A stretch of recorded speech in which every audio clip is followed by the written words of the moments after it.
vamos a escuchar a Susana Gotró de Win. Gracias, voy a hacer un picadito porque bueno, ya mi compañero abordó bastante esta propuesta que como bien él dice, por tercera vez y ahora bajo la titularidad del reglamento que regula el procedimiento para la aplicación del ITEVI a los servicios digitales captados en la República Dominicana y que son prestados por proveedores del exterior. El gobierno dominicano, y digo el gobierno porque lo pretende hacer por un reglamento, sé que tiene reserva de ley para este tipo de asuntos, pero reserva de ley en el sentido de ampliar cualquier disposición que establezca el Código Tributario. Recordarle que hay un principio sencillo, el principio de juridicidad que se le establece a la administración, conforme a la cual, contrario a lo que tenemos los ciudadanos, que nadie nos puede prohibir lo que la ley no prohíbe, la administración tiene que ser habilitada legalmente para todas sus actuaciones. Usted nada más puede hacer lo que la ley le permite y nunca podrá hacer lo que la ley le establece claramente y le atribuye a uno de los poderes del Estado. La creación de impuestos es un asunto de ley.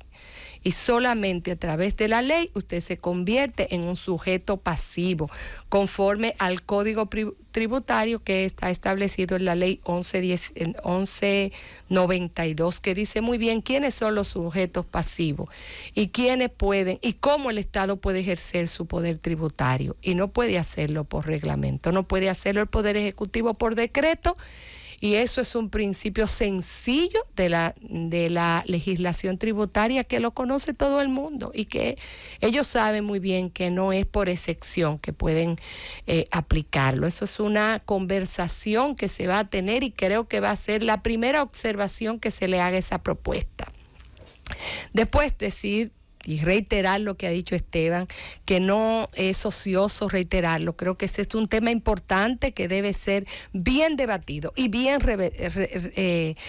repetido a quienes afectan estos impuestos y cómo hay un riesgo enorme de doble tributación, porque los servicios que se hacen y las actividades comerciales que a través de las plataformas digitales se hacen, todas están o grabadas o directamente exenta algunas de ellas, y que pues sin duda va a ser argumentado la doble tributación. Decía hoy un amigo, bueno, las compras por internet, ya yo pago 30% de ITEVI, yo pago 30% entre ITEVI y otros impuestos por la compra por el internet, pago impuestos en el estado de compra, pago los servicios de courier y también voy a pagar por el uso de la plataforma, pero además la inequidad tributaria que se presenta en una misma actividad, porque usted va a grabar al Uber, como bien dice Esteban, y los servicios de taxi, que sí tienen otros impuestos que tal vez no son cobrados como deben ser, porque hay que ver si están tributando el impuesto sobre la renta como deben ser los prestadores de servicio de taxi. Entonces creo que es un tema que no puede ser sacado así como de la chistera de un mago.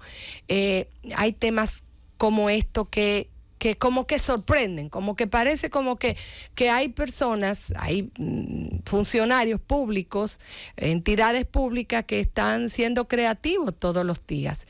Ya fue rechazado ese impuesto 2 veces por razones de impopularidad, aunque no entramos en la discusión tan profunda como pudiera entrarse sobre la legalidad del impuesto, sobre los principios que ella está vulnerando y demás, pero que ahora se supone que vamos a tener que entrar porque creo que es más bien un ejercicio de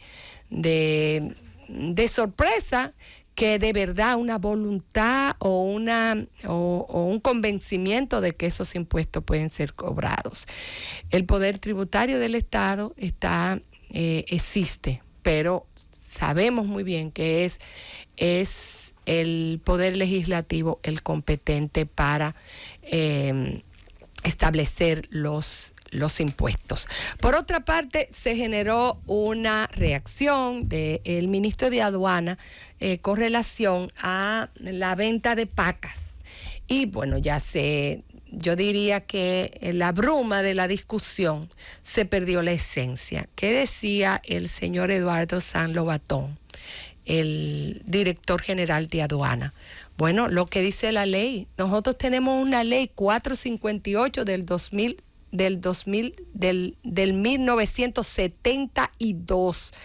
1972 que prohíbe la comercialización de ropas usadas. Y lo dice claramente, dice, se prohíbe terminantemente la comercialización de ropas usadas y otros artículos en desuso, que ahí sí hace la diferenciación en desuso, y dice que de procedencia indeterminada. ¿Qué es esta parte de procedencia indeterminada la que cierra la importación total de las ventas de las ropas usadas y su comercialización posterior? Ciertamente. ¿Por qué? Porque estas pacas, como la conocen los dominicanos, se trae todo tipo de prendas, algunas usadas y otras nuevas que se quieren traer bajo la condición de ropas usadas para no pagar los impuestos, porque no es que las ropas nuevas, las prendas de vestir nuevas no tienen un impuesto y tienen un arancel y están establecidas y se pueden importar con el pago de esos impuestos. No, es que se traen a través del subterfugio de que son ropas usadas.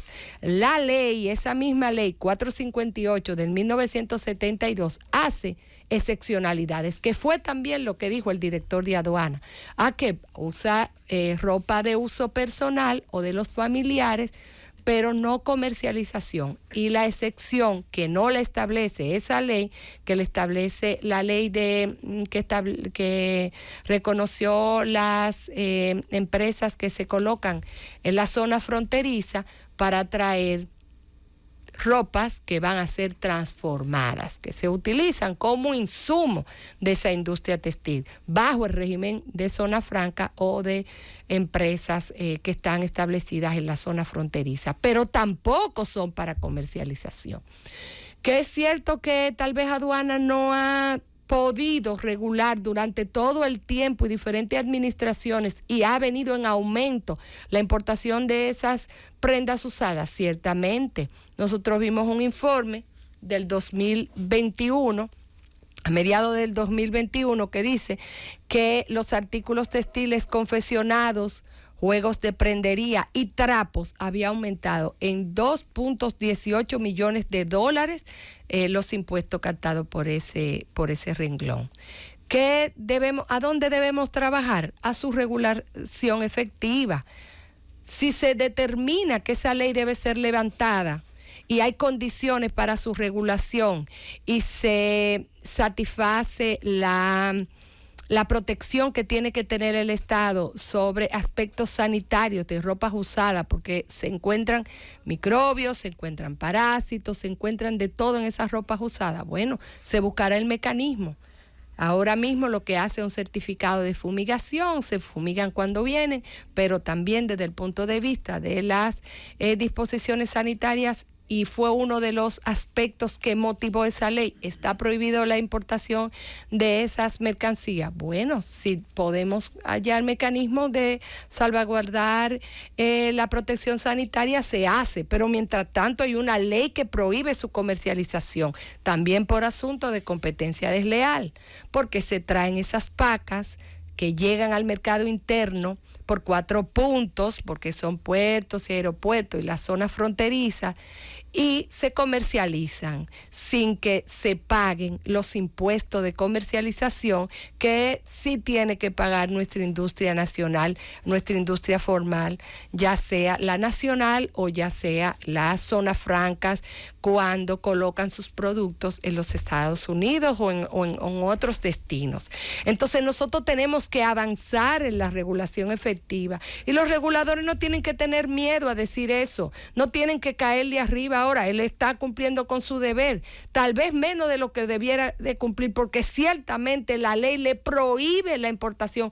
Esa ley dice inclusive que los artículos que se han importado contraviniendo esa ley deben ser sencillamente incinerados, deben ser incautados, decomisados e incinerados. Entonces ya de por sí están entrando al mercado interno, ya de por sí hay una violación al pago de los impuestos. Que entendemos que debe ser, bueno, las leyes son para eso, para satisfacer las necesidades de una sociedad en un momento determinado, pero mientras tanto las pacas, la comercialización de ropas usadas está prohibido conforme a nuestro régimen legal. Y venir a tratar de discutir o a distorsionar la conversación es simplemente un oportunismo. Un oportunismo. Y no es verdad que solamente son padres de familia, no. Aquí hay una gran actividad que evade, que trae ropas nuevas, que la clasifica y que inclusive son ropas de donación, todas de origen no determinado, porque ninguna de esas ropas traen las facturas por la cual fueron adquiridas, aunque ellos la tengan, pero no la presentan. Por lo tanto, para evadir el pago de impuestos, y vienen como, no, que son para familiares y demás, bajo eufemismos y resquicios de la falta de aplicación de la ley. Solamente cuando nosotros regulemos de manera efectiva, nosotros vamos a evitar esas distorsiones del mercado, y esas distorsiones harán las empresas formales que sí cumplen con el pago de los impuestos y con la formalización que establece nuestro régimen legal.